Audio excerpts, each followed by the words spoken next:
are now listening to the War Report Podcast Network.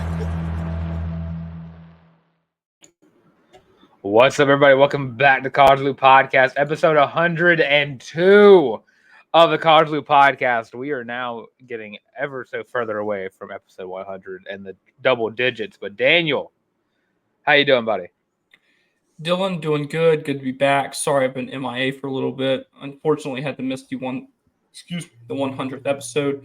But if you notice, new backdrop for me, new place. Moved into my new place in Auburn for this year and next year. So glad to be back on the plains. You know, football's only about 2.5 weeks away. So 16 very, days. very, very excited.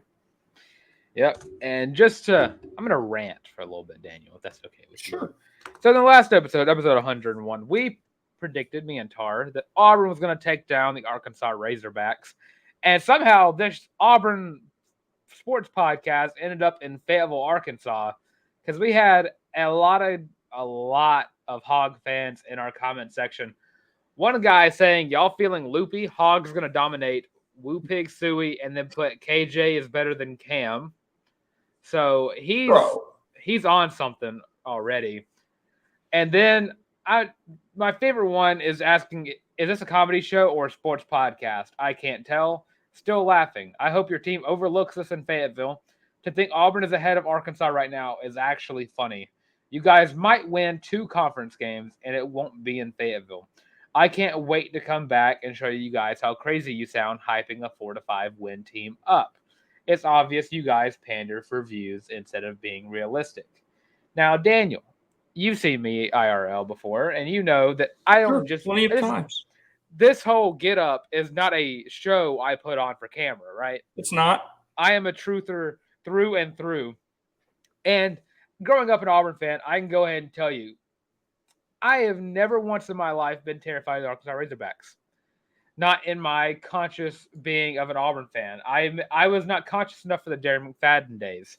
But I was conscious alongside for Gene Chizik and the 2010 Gene Chizik. And then Gus Malzahn basically owning the Hogs every single year that he was the Auburn football coach. I have never looked at the Arkansas Razorbacks as a true threat to the Auburn Tigers. And I have to thank y'all so much last year for getting the potato fired. But let me go ahead and tell Arkansas fans something real quick. Y'all are not a better program than Auburn is. Y'all might think so because y'all have a returning starter at KJ Jefferson and Rocket Sanders. But looking at y'all's transfer portal stats, let's see. Auburn lost 19 players to the portal, gained 21, which is a positive transfer in to transfer out ratio, which is good, really good, something you don't see very often. Arkansas, on the other hand, has lost 29 players to the portal, only picking up 18.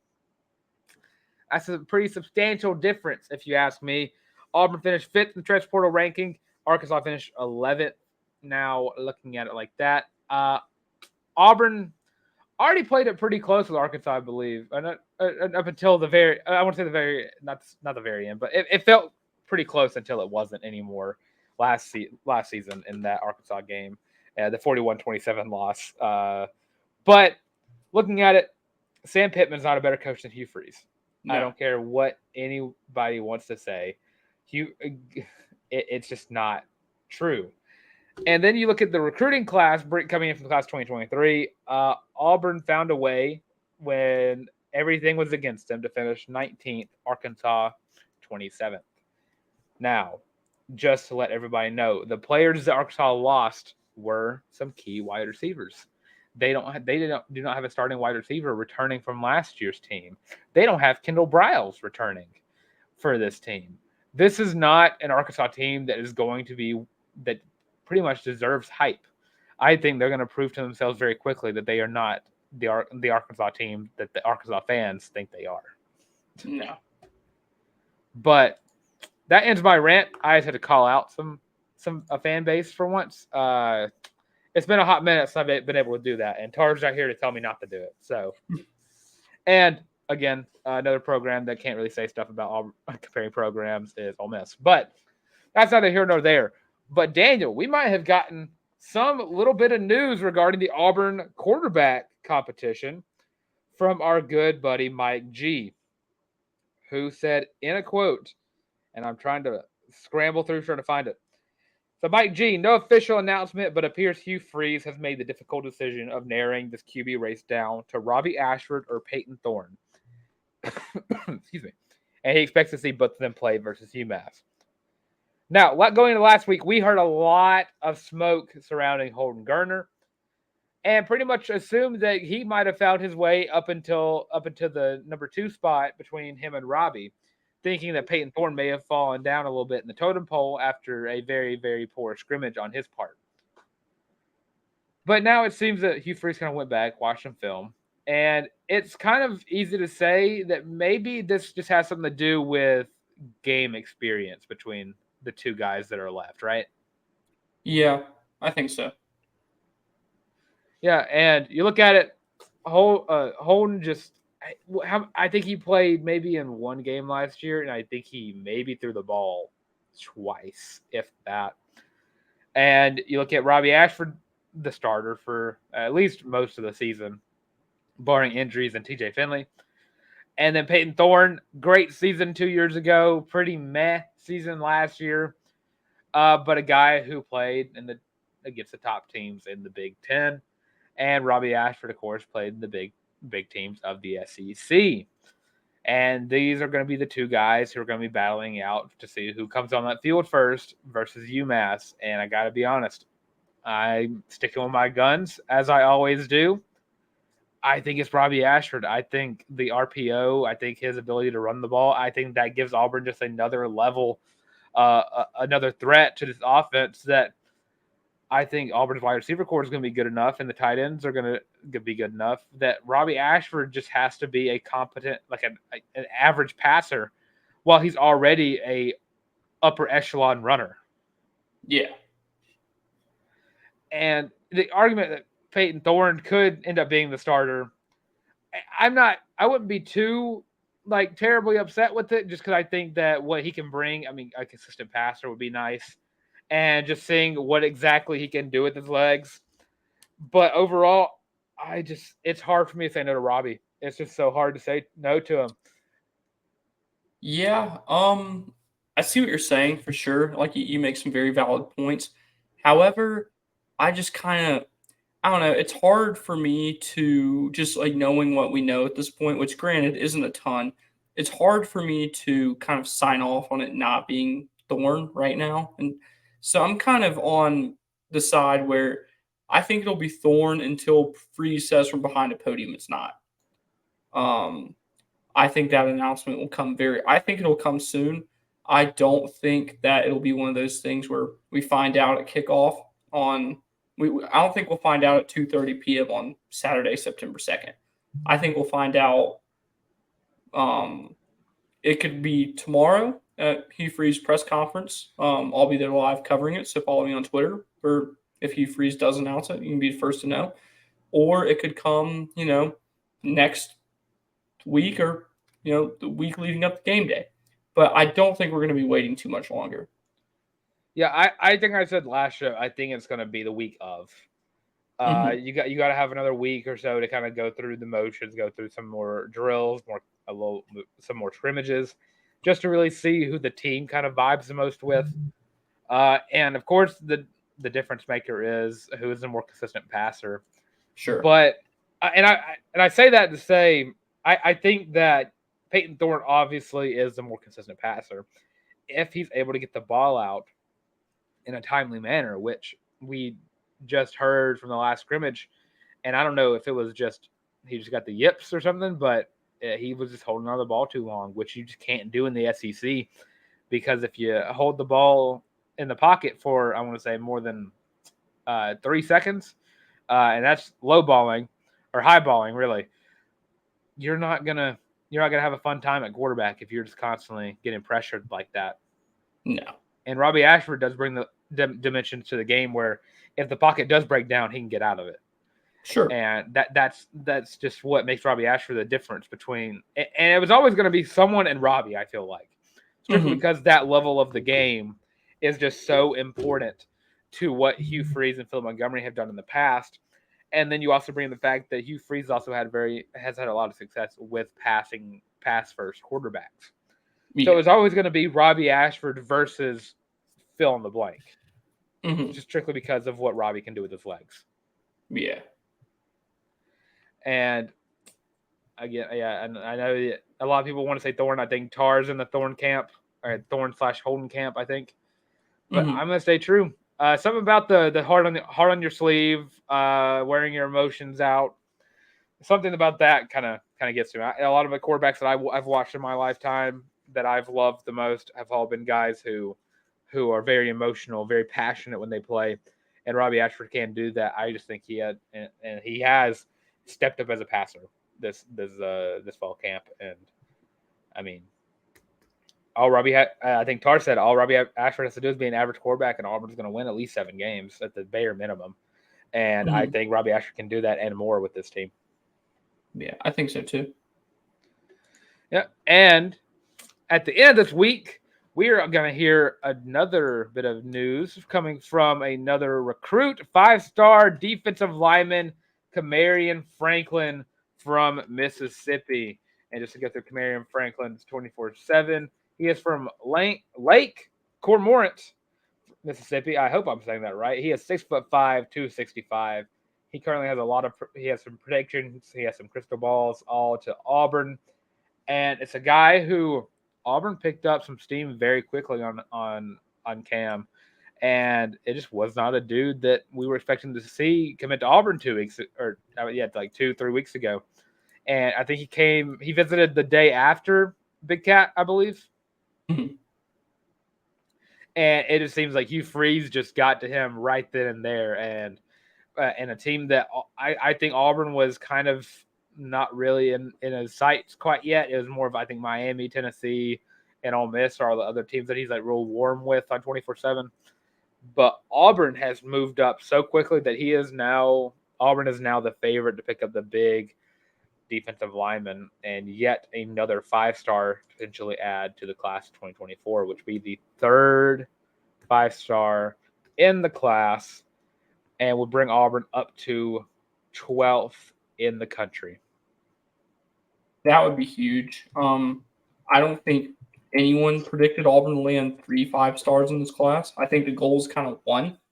And then a lot of these high 4-stars could potentially become 5-stars if things go right. So that's definitely something that Freeze and company can hold their hats on. Yeah, I mean, you talk about guys who can be 5-stars. You look at Walker White and Joseph Phillips. Probably the 2 most likely guys. But I would probably put more money on Walker White getting up to that 5th star more than anything. Mm-hmm. But if you bring another 5-star and a guy who's going to probably end up starting or playing very soon whenever he gets on the plant, I mean, that is just such a quick turnaround for the recruiting, for Auburn recruiting and just in general. And I don't think anyone's having as good of an offseason as Auburn is. And that's me saying that whenever Florida State and South Carolina and Florida are all having really, really big recruiting off seasons. And I mean, look at what Auburn did last year. Now look at them just flipping guys left and right. Flipping from Georgia, flipping from Alabama, flipping from Miami, flipping from all these schools, flipping from LSU from the defensive back position. Just going left and right, taking guys, out recruiting schools, out recruiting Nick Saban, out recruiting Kirby Smart. That's just something we were not expecting to see in the first half year of Hugh Freeze's tenure here. And I mean, it's only going to get better from here. Yeah. If you're an Auburn Tigers fan, you're definitely excited. This would be huge. And kind of like I said earlier, no one really saw it coming. And I've kind of said from the beginning that this 2024 class, I really think it'll make or break Freeze's tenure. And he's doing everything he can to set himself up to make it. And you are not lying there because, I mean, with Kamarion Franklin potentially coming into Auburn, that'd be the first time Auburn has seen 3 5-stars in the class since I believe we said 2013. where you picked up Montravius Adams, Carl Lawson, and Elijah Daniel, who I remember when we talked about him, we had noted who Elijah Daniel was. So hopefully it's a little bit of a different story for the class 2024 5-stars, all three of them being huge names in the future for the Auburn Tigers. Mm-hmm. Now to switch over from teams of the future to teams of the, I guess you can say now past. Garner Langelo, offensive lineman, has left the team for, I think they have not disclosed any reason for why he has. But Garner Langelo has left the team, and that leaves Jarquez Hunter as the only recruit from the class of 2021 still on roster for the Auburn Tigers. And I mean, it shows a heck of a recruit to keep, and he's definitely the best one out of that entire class. Does that account for? Oh, that even accounts for. Oh, no, it doesn't account for transfers. Only high school guys. Doesn't account for transfers. But yeah, just I don't really know what to say about it. I mean, just he was running with the twos, I think, and I don't know why he left. I'm not gonna say anything negative about him just for leaving, but Jarquez Hunter being the only one from the class 2021 left, that is a wild storyline to look at, because that's what Brian Harson's first real class that he brought in. Yeah, that's pretty crazy to see. It's just kind of, I feel like, really just once again goes to show how bad the Harson tenure was. This class finished 19th in the country. 1, 2, 3, 4, 5, 6, 7, 8 4-stars. Guys like Demetrius Davis, who was at one point believed to be a potential Auburn quarterback for the future. He went to Alabama State. Then just several guys who just didn't really pan out. And it's crazy. If you had told me that Jarquez Hunter, who was let's see here, I can't even find it, whatever player nationally, wasn't anywhere near the top of Auburn's class at all. Here it is. The number 706 player nationally. And to carve out the career he's had as the 43rd running back in the class, the 12th player from Mississippi, and a 8'6", 8'5", 247 sports composite, that really says a lot about him. Yeah, and just about, I mean, when I said this is the first class Brian Harson brought in, this was Gus Malzahn's recruits that Harson just was able to retain. And, I mean, even looking at the transfers, you only still have two left, with Donovan Kaufman and Marcus Harris still on the roster. But all guys that are left are going to be big contributors to next year's team, especially Jarquez Hunter, who is looking to have a 1,000-yard season plus going into the 2023 season. And now to go into some more predictions. We have been doing a lot of predicting around here, and I got to say, me and Tar are sitting pretty at 8-2 going into New Mexico State, and we'll be previewing that game next week. Daniel, you're over there at 6-4 going into the last two games of the season, and Colin is chilling at 7-3 going to the last games of the season. But I can say that we're all pretty much, well, you might be on, I don't think you're on pace with 24/7, but 24/7 Sports has Auburn finishing with a 6-6 record next season. With, get this, wins over Mississippi State, Ole Miss, and Cal, but the Tigers losing to Vanderbilt. That's certainly a take. Make that make sense. Yeah, that make sense to me. I mean, I can't. I mean, that's just a wild take. I'm looking around, and only two SEC wins for the Tigers, being Mississippi State and Ole Miss. So you lose to A&M, Arkansas, Georgia, Bama, LSU, and Vanderbilt, but you beat the Mississippi schools. That is crazy to me. Yeah, it's one of those, like, when I saw that, I was like, did I read that right? But guess I did.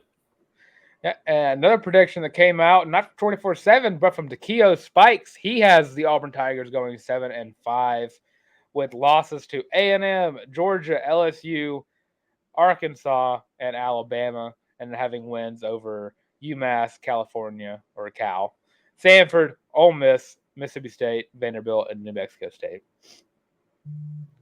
Honestly, I agree with his more, but I do think Auburn is going to beat Arkansas. I would like to see one more win on there. I don't think Auburn loses to both A&M and Arkansas. No, I think 8-4. That's kind of where I'm at. Well, Daniel, if you're sitting at 8-4, you know what that means, right? What does that mean? That means you got to pick Auburn to beat New Mexico State and Alabama. Yeah. All right. Well, that might be enticing to hear for the 2-week wait to the Iron Bowl preview. But yeah, overall, Takeo's I can agree with a little bit more. It's more because I love Takeo Spikes. I would just say make one of those A&M Arkansas games a win, and then I'm okay with it. 7-5. I think Auburn's better than. I think 7-5 is the floor for this Auburn team. Mm-hmm. But yeah, tune in to the next show where we're not previewing any more positions, but I guess we're gonna find something else to talk about football wise next show because we've already finished up all the predictions. But Daniel, how you feeling right now, man? You know, today was the first day of class. Luckily, I didn't have any, but tomorrow I have an 8 a.m. So that's a little, but yeah. Ask me how I'm feeling about that. How you feeling about that? A little bit loopy. Feeling a little loopy, but Daniel, do I have the shirt for you? Go to thewarreport.com and look to the shop where you can find the Feeling Loopy shirts available in 5 colors: navy, heather navy, black, heather black, and gray. All available for your purchasing. They are comfy.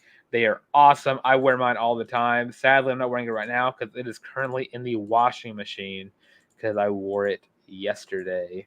And these shirts are awesome. Daniel's got one. I got one. My girlfriend's got one. Tar's got one. And that's 4 people who can tell you right now that it is extremely comfortable. And if you get your own Feeling Loopy shirt, we will feature you on the show. Just post it on Twitter with hashtag Feeling Loopy. And we will feature you on the show whenever you do that. But yeah, Daniel, how do you feel about talking about some basketball right now, man? Man, it's never too early to talk about some basketball. So ESPN released their way too early top 25 rankings, and the Auburn Tigers are nowhere to be seen. You got teams like Alabama at 22. You got, count Texas A&M at 19. You got Kentucky at 17, Arkansas at 14, Tennessee at 8, and that's about all the SEC schools. But you got Kansas, Duke, Purdue, Michigan State, UConn, Houston, and Gonzaga in the top 7. But no Auburn anywhere. I can't really say I'm surprised. Obviously not the best finish to the regular season last year. Some might say they overachieved a little bit in the NCAA tournament. Got out the first round. Could have gotten out the second round. If they had done that, I think this team would be ranked a little. Maybe they would have cracked it, but I still feel like once the official AP poll comes out, I think Auburn will be in that receiving vote section, probably somewhere between 35 and 40 would be my guess. Yeah, and I mean, you brought in a lot of transfers. Aiden Holloway's a true freshman. I do find it interesting that Southern California is chilling there at 21 with the introduction of the Bronny James era. And by era, I mean 1 year of Bronny James, a guy who will be in Auburn this season. So if you're not already, find a way to get tickets to that game because it's going to be a packed out Neville Arena. Probably yet another Pearlville, probably. Yeah. That's definitely a Pearlville level game. Yeah, it being during winter break will probably hurt the student crowd a little bit, but not too much. I would agree if it was anyone, if Bronny James was not going to be in attendance or not going to be in the game. because players like you have a chance, not a chance, but maybe LeBron James does show up, you know. Yeah. But yeah, I think if Auburn is anywhere, I wouldn't probably say 35 to 40, I'd probably say 30. I think Auburn. I think the Bruce Pearl effect alone keeps Auburn pretty close to the 25th spot. Mm. But to keep it hoops related, women's basketball I believe just wrapped up their European vacation. They did. With yet another win, a 64-59 win over the Monaco Basketball Club, where yet another, I believe, 3 players hit double digits, and Taylor Collins and Savannah Scott almost got there. Oscar Scott Grayson led the Tigers with 12 points, 4 assists. Marshawn Bostic and Caitlin Duhan both hit 10. Taylor Collins, 9. Savannah Scott, 8. And then you have, I'm going to butcher this, Yendamola Akinbola. Daniel, you got that one? Is that something you might know how to say? I know people close to the team who just call her O. All right. O with 9 rebounds and 6 points, all coming after halftime. Bostic, 7 rebounds. Duhan had 5 steals. McKenna Eddings had 4 steals. And just a defensive presence shown all over the place by a team that's looking like they could cause a little bit of chaos in the SEC this season in the third season of Coach J? Yep, year 3. Yeah, so where do you go from here? Where do you build off of here? Trips like this, every coach always says like it's just great for team chemistry. So you really build on that and hope that you can keep developing that, as you've still got about 3 months, give or take a few days, probably a little less. They'll probably tip off around early November. Or I'm sure the schedule's out. I'm too lazy to look right now, but I imagine tip-offs a single-digit day in November for the first game. So you just kind of find a way to keep improving and try to build on what you did last year. Yeah, and schedule's not out quite yet, at least on the website. But Auburn did find a way to force 27 turnovers versus Monaco. And I'm not that big of a basketball nerd, but I believe 27 is way, way, way more than any team wants to really give up. And I think 1 is too much for some coaches. But 27 turnovers turned into 22 points. And Auburn women's basketball, I mean, if I had to grade their chemistry right now, probably after this week, the last, 2 weeks, 3 weeks, playing all these teams and having their little trip, I'd say their chemistry is probably really high right now, especially going into a season where you're expecting some level, some high level of improvement and maybe potentially a NCAA tournament berth for Coach J. But with that, Daniel, let everyone know they can love you, find you, and support you. You can follow me on the Bird app, or now the X app, I guess I should say, at Daniel J. Locke. You can catch my written work for the Auburn Daily for Braves Today, both 2 of Fan Nation or Sports Illustrated's Fan Nation properties, covering the Auburn Tigers and Atlanta Braves. Or you can catch my written work for 1819 News. A lot of cool stories coming out later this week, so stay tuned. Yeah, and of course, I'm Daniel Locke at your boy the Tank on Twitter. If you're looking for it, it's just right there. Awesome description below as well. And while you're down there in the description, go ahead and click the link for the War Report shop where you can get your own Feeling Loopy shirt. And of course, while you're down there, also leave some comments for us. There's some questions. Last episode, we brought all of y'all on, per se, and we loved it. It was a lot of fun.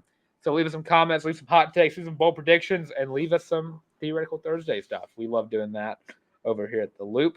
And if you want to follow us, you can follow us literally everywhere. Twitter /X, Facebook, Instagram, TikTok, and right here on YouTube, where you should subscribe and ring that bell.